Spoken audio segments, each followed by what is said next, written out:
Gusto ba niyo nangyayari dito sa atin? Masaya! Pag ako nag-mayor, let's see, kita ko na yung problema. Sana yung mga taong pwedeng makatulong sa ating bayan ay tumulong talaga.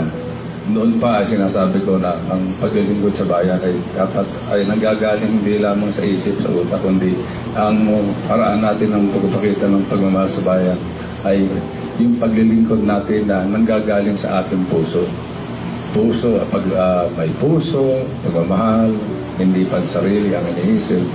Sapagkat gusto ko naman na yun lamang ang aking maiwanang legacy dito sa City Hall. Bagong-bago yung City Hall. Sana bago hanggang sa maluma ito ang magme-mayor dito kayang tumanggi sa milyon-milyon.